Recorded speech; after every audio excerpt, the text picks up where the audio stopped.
হেই বন্ধুরা, তোমরা সবাই কেমন আছো? আশা করছি অনেক ভালো আছো। সো আমি অনেক ভালো আছি। তো চলো, আজকে দেখতেই পাচ্ছ একটা কাঁচা আম নিয়েছি। কাঁচা আমের আমসত্ত্ব করব। তো চলো, মনে হলো যেন কাঁচা আমটা শেষ হওয়ার আগে একটা রেসিপি করে দেখাই তোমাদের কাঁচা আমের, ওই জন্য আমি করছি। তো চলো, প্রথম থেকে শেষ অবধি দেখো, আশা করছি অনেক ভালো লাগবে। তোমরা কম বেশি সবাই জানো আমসত্ত্ব তৈরি করতে। তো চলো, আজকে আমি কী করে করি সেটাই দেখো। খুবই সহজ একটা রেসিপি। তো প্রথমে আমি আমটাকে নিয়ে ছিলে নিলাম। বটির সাহায্যে ছিলছি, মানে সুন্দর করে ছিলতে হবে। ছেলার পরে শেপ দিয়ে কেটে নেব। সো দেখতে থাকো তোমরা বন্ধুরা। এই যে আমার কাটা মানে ছেলা হয়ে গেছে আর কি। এবার আমি কেটে নেব শেপ দিয়ে, সুন্দর করে ইচ্ছে মতো শেপ দিয়ে কেটে নিতে পারো। এখন আমটাকে আমি সিদ্ধ বসিয়ে দেবো, তার জন্য এইভাবে আমি কেটে নিচ্ছি। তো আমটা একদম যে কাঁচা তা নয়, কিন্তু মানে পাকার আগের মুহূর্তে। তো আর কিছুদিনের মধ্যে আমগুলো পেকে যাবে। তো দেখতেই পাচ্ছ এখন আমার কাটা হয়ে গেছে। এখন আমি ধুয়ে নেব সুন্দর করে। চলো, আমার ধুয়ে নেওয়া হয়ে গেছে। এখন ধুয়ে নেওয়ার পরে এখন গ্যাস জ্বালিয়ে দিয়েছি। গ্যাসের উপরে একটা সসপ্যানের মধ্যে আমগুলোকে দিয়ে এখন আমি হালকা লবণ দিয়ে দিচ্ছি এবং পানি দিয়ে দিচ্ছি পরিমাণ মতো। পানি দেওয়ার পরে এখন আমি সুন্দর করে ঢাকনা দিয়ে ঢেকে নেব। সিদ্ধ হওয়ার মতো কিছুটা পানি দিয়ে দিলাম। এখন আমি ঢাকনা দিয়ে ঢেকে দিলাম, কিছুক্ষণ জাল করব। জাল করার পরে দেখতেই পাচ্ছ বন্ধুরা, সিদ্ধ হয়ে গেছে আমগুলো। এই যে খুব সুন্দরভাবে সিদ্ধ হয়ে গেছে। এখন আমি নামিয়ে নেব। তো চলো, আমগুলোকে নামিয়ে নিই, সিদ্ধ হয়ে গেছে। এখন নামিয়ে নেওয়ার পরে আমি হালকা করে ঠান্ডা করেছি। ঠান্ডা করার পরে আমি একটা চামচের সাহায্যে সুন্দর করে আমের পিউরিটাকে তৈরি করে নিলাম, মানে আমটাকে ঘুটে নিলাম। ঘুটে নেওয়ার পরে এই যে দেখতে পাচ্ছ কতটা সুন্দর হয়েছে। তোমরা চাইলে মিক্সি করেও নিতে পারো, মিক্সার মেশিনে। তো এখন আমি এই হাতা বা খুন্তির সাহায্যে করে নিয়েছি। তো চলো, এটাকে সুন্দর করে ছেঁকতে হবে। আমের মধ্যে যেগুলো সিদ্ধ হয়নি আর কি, গায়ে যে শক্ত অংশগুলো থাকে ওইগুলো কিন্তু খুব একটা সিদ্ধ হয় না, ওই জন্য কিন্তু আমি সুন্দর করে ছেঁকে নেবো। দেখতে পাচ্ছ, দেখা যাচ্ছে।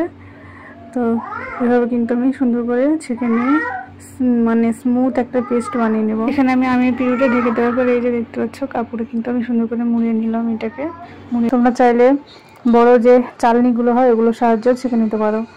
তো আমার হাতের কাছে ছিল না, তাই আমি একটা কাপড়ের নেটের সাহায্যে এটা কিন্তু আমি করে নিচ্ছি। আমের পিউরিটা নিয়ে নিচ্ছি। এতে করে কি হয়, যে গাঁটগুলো থাকে সেগুলো কিন্তু বার হয়ে চলে আসে। তো চলো, আমি বাকিগুলো ওইভাবে একইভাবে করে নিলাম। এখন আমার হয়ে গেছে পিউরিটা রেডি। এখন আমি তৈরি করবো আমসত্ত্ব। সো দেখতে পাচ্ছ বন্ধুরা কতটা ভালো লাগছে দেখতে আমার পিউরিটা। এখন চুলোয় বসিয়ে দেবো এইভাবে। আর তার আগে আমি একটা মশলা তৈরি করে নেবো, খুবই সহজ। 5 ফোড়ন নিয়েছি আর একটা শুকনো লঙ্কা নিয়েছি।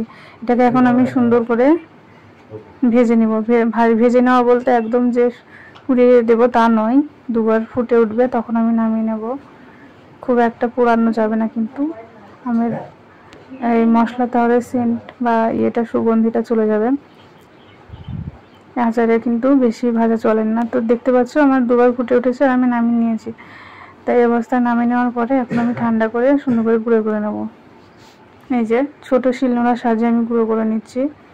দেখতে পাচ্ছ খুবই সহজ আমসত্ত্ব তৈরি করা। তো তোমরা চাইলে এটা স্কিপ করতেও পারো। এই মশলাটা না দিয়েও বানানো যায়, বাট এটা মশলাটা দিয়ে একটু সুগন্ধিটা হয় আর বেশি ভালো লাগে খেতে।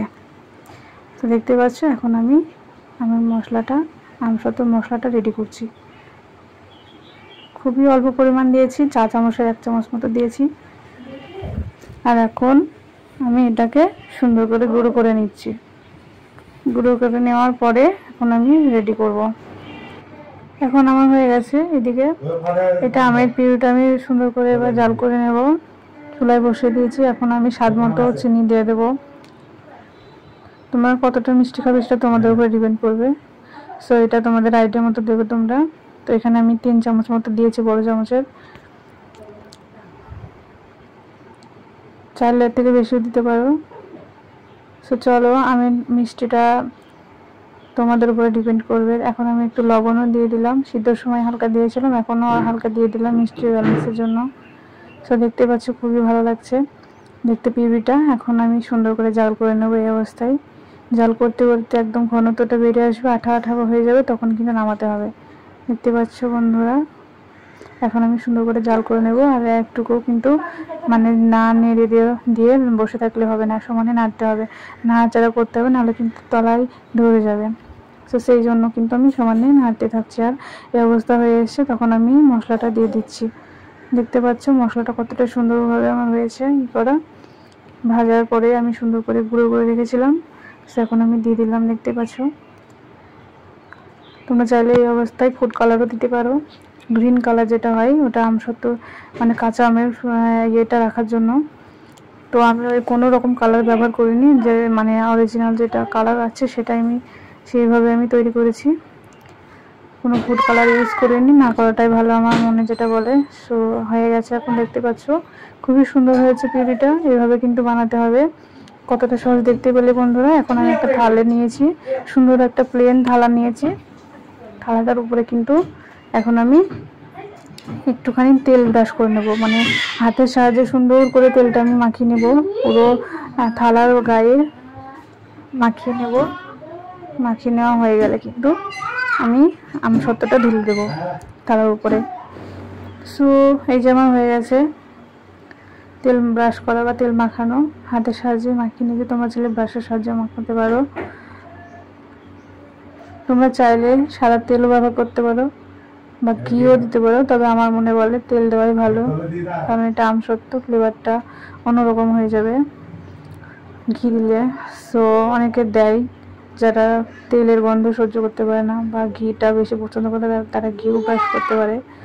সো এই যে দেখতে পাচ্ছ আমার আমসত্ত্বটা দেওয়ার পরে কিন্তু এভাবে সুন্দর করে আমি নাড়িয়ে নিচ্ছি, যাতে পুরো থালাটাই মানে ইয়ে হয়ে যায়, পূর্ণ হয়ে যায় পিউরিটা। সো দেখতে পাচ্ছ এভাবে কিন্তু মানে পড়বে না, আমসত্ত্বটা কিন্তু পড়বে না, এতটাই টাইটভাবে লেগে গেছে থালাতে। দেখতে পাচ্ছ কাট করে দিচ্ছি কিন্তু পড়ছে না, এরকম অবস্থায় নামাতে হবে। তোমাদের এটা দেখে কিন্তু নামাতে হবে বন্ধুরা। দেখতে পাচ্ছ তো একটা থালা কিন্তু আমার হচ্ছে না, আরও একটা থালা লাগবে। এই যে দেখতে পাচ্ছ একটা প্লেন থালা নিয়েছি। সো এখানেও কিন্তু আমি তেলটা একই রকমভাবে ব্রাশ করে নেব, হাতের সাহায্যে মাখিয়ে নেব পুরো থালাতে। তো এখন আমার মাখানো হয়ে গেছে, দেখতে পাচ্ছ। এখন আমি আমের পিউরিটা ঢেলে দেবো, বাকি পিউরিটা। কতটা ঘনত্ব করবে সেটা তোমাদের উপরে ডিপেন্ড করবে। যদি বেশি ঘন চাও তাহলে একটা থালাতে দিতে পারো বেশি করে, আর যদি বলো যে না পাতলা উপরে করব তাহলে দুটো বা তিনটে থালাতেও দিতে পারো। আমের উপরে ডিপেন্ড করবে, আমের পিউরি কতটা পরিমাণ হয়েছে সেটার উপরে ডিপেন্ড করবে। সো এটা তোমরা দেখে দিও বন্ধুরা, কারণ ঘনত্ব বেশি না করাই ভালো আমার মনে যেটা বলে। হালকা মানে পাতলার উপরে যেটা হয় ওইটা আমার খুবই ভালো লাগে। সো দেখতেই পাচ্ছ এখন কিন্তু এটাতেও হয়ে গেছে একই রকমভাবে। এই যে দেখতে পাচ্ছ আমি উলট পালট করে দিচ্ছি, তবুও পড়ছে না, কতটা ম্যাজিক দেখতে পাচ্ছ বন্ধুরা। সো এই যে আমার হয়ে গেছে একদম রেডি, পারফেক্টলি হয়ে গেছে আমসত্ত্বটা। এখন আমি রোদে দেবো। এই যে দেখতে পাচ্ছ রোদ চলে এসছে, মানে এখন যে পরিমাণে রোদ বন্ধুরা একটা দিনের মধ্যেই কিন্তু আমার শুকিয়ে যাবে। সো আমি দুদিন রোদে দেবো, তবুও বলছি দুদিন পরে তোমাদের দেখাবো। আজকে দেবো আর কালকে দেবো যদি রোদ হয় কালকে। সো এই যে বন্ধুরা ফাইনালি আমার দুদিন রোদে দেওয়ার পরে দেখতে পাচ্ছ কীরকম অবস্থা। আমসত্ত্বর খুবই সুন্দর হয়েছে, আর দেখতেও অনেক ভালো লাগছে, খেতে মাশাআল্লাহ অনেক সুন্দর মনে হয়। এটা মুখে বলে বোঝানো যাবে না। তোমরা চাইলে অবশ্যই বাড়িতে তৈরি করবে একদিন হলেও। আর আমার চ্যানেলে যদি তোমরা নতুন হয়ে থাকো বন্ধুরা, অবশ্যই চ্যানেলটিকে সাবস্ক্রাইব করবে এবং পাশে থাকা বেল আইকনটিকে প্রেস করে অবশ্যই অল নোটিফিকেশনটি অন করে দেবে। আর এই যে দেখতে পাচ্ছ আমি কিন্তু একটা ছুরি বা চাকুর সাহায্যে এই ধারটা কিন্তু সুন্দর করে আমি আগে কেটে নিলাম। এখন আমি শেপ দিয়ে নেব সুন্দর করে, ছোট সরু মোটা যেরকমভাবে শেপ তোমরা পছন্দ করো। সো এটা আমার ভালো লাগে অনেক, এই শেপটা ছোট ছোট আকার করে গোল গোল একদম সুন্দর করে মানে ইয়ে করে নেব, চাকার মতো করে নেব। এটা আমার খুবই ভালো লাগে, এরকমভাবে তৈরি করে রেখে দিব, খাওয়া হবে। সো এই যে দেখতে পাচ্ছ আমি কিন্তু এইভাবে অনেক কয়টা বর্ডার করে নিলাম দাগ দিয়ে। তো এখন একটা এই যে এক মাথা ধরে এরকমভাবে একটু মুড়িয়ে নিয়ে আমরা যে কাগজের খেলা করতাম ছোটতে সেই কথাগুলো মনে পড়ে যাচ্ছে।